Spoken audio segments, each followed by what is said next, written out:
The little girl stood near the fire, her face red from the heat. She didn't want to cook. She was only 9, but her mother, the queen, made her stay. "You have to learn," her mother said. "If you don't, your life will be full of pain like mine." The girl's hands shook. The queen looked away. Both of them had tears in their eyes, but for different reasons. The sky was dark and the moon was full. Drums beat in the distance and the air smelled like smoke and sweat. King Ikanjo stood on a hill, looking down at the jungle below.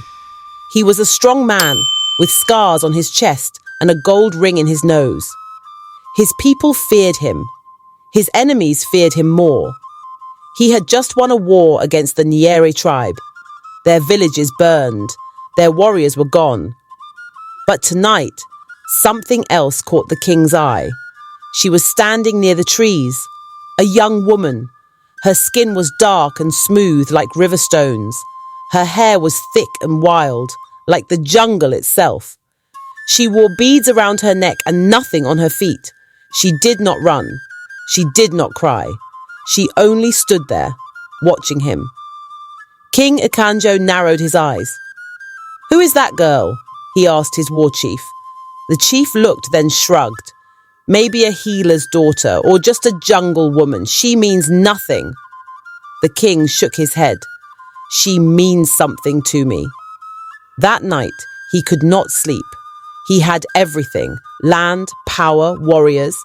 But he could not stop thinking about the girl in the trees. Her eyes were calm. Her spirit was wild. She looked like she belonged to the jungle, not to any man. But King Ikanjo had taken kingdoms. He would take her too. The war was fast and brutal. King Ikanjo sent his best warriors deep into the jungle, not for land this time, but for her. The girl who had stood barefoot in the trees, staring at him like she wasn't afraid of a king.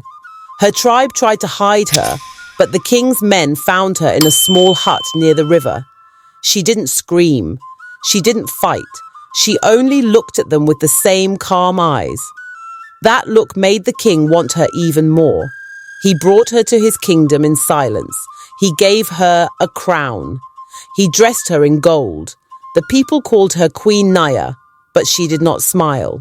She didn't speak the king's language well. She didn't know the ways of the palace, and worst of all, she didn't know how to cook. King Ikanjo loved food. Every day he wanted something new: spicy goat, sweet yam stew, bitter herbs soaked in oil. But Naya didn't know how to make these things. In her tribe, others cooked. She had spent her life gathering herbs, singing to trees and healing with her hands, not cooking in a hot kitchen. At first, the king was patient. He asked the palace women to teach her, but she forgot things, burned things, got her hands cut. The king started shouting, then slapping. "You are a queen who cannot cook," he roared one night. "How can you feed a king if you can't even light a fire?" Nia said nothing. She sat on the floor, holding her cheek, her eyes full of tears, but her back still straight. She missed the jungle. She missed her quiet life. Now, gold chained her more than ropes ever could. Still, months passed, and one day she gave birth to a baby girl. The child had her mother's calm eyes and her father's strong jaw. The king smiled when he saw her, called her Nia, purpose. He held the baby high above his head and danced, but Queen Naya knew something deep in her chest.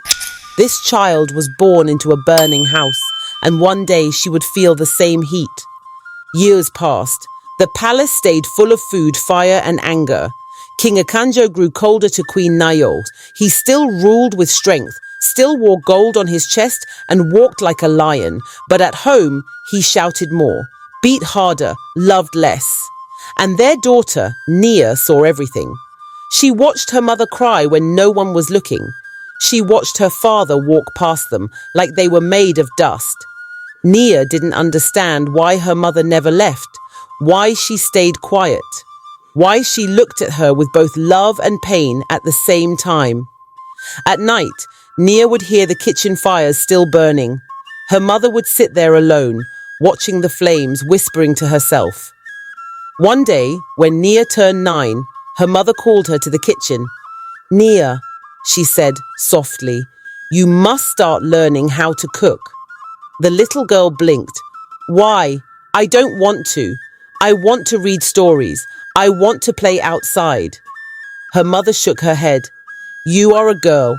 One day you may become a queen, and a queen who cannot cook will never be safe." Nia frowned. "But I don't care about kings or cooking." Queen Nia didn't answer. She just handed her daughter a wooden spoon and pointed to the pot. Her hands were shaking, her voice was flat. Nia didn't know it yet, but this was not just about food. It was about survival. The fire in the kitchen was hot. Too hot. Nia hated it. Her arms got tired. The smoke made her cough. Her fingers got burned, but every day her mother made her come back. Stir the soup. Cut the yam. Taste the pepper. Again. Nia began to cry in the kitchen. Not loudly, just soft tears that rolled down while she stirred the pot. Her mother saw them, but didn't say a word. She only turned her face away. Inside her heart, Nia was breaking. She didn't want to make her daughter suffer, but she had once believed love was enough, that beauty, silence, and patience would protect her. She had been wrong. Now she believed only preparation could protect Nia. If her daughter could cook, she might survive in a world that expected queens to feed before they were fed, to give before they were given. But Nia didn't understand. She only saw a mother who was harsh, not loving, and it made her heart heavy with confusion and hurt. "Why do you hate me?" she asked one evening. Queen Nia froze. She knelt, held her daughter's face in her hands and whispered, "I do this because I love you more than anyone ever loved me." Nia didn't reply. She just cried harder. The day the king died, there was no fire in the palace. King Akonjo had fallen sick. His strong body failed him.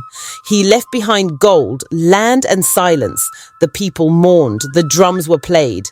But deep inside the palace, 2 women stood by the kitchen fire. Nia was now 15. She had learned to cook, not with joy, but with skill. She could boil, roast, and season better than anyone. The people started to whisper, "She will be a true queen, this one." But Nia's heart still held a storm. One night, she turned to her mother. "Mama," she said, "do you think I'll end up like you?" Queen Nia placed her hand over the firelight.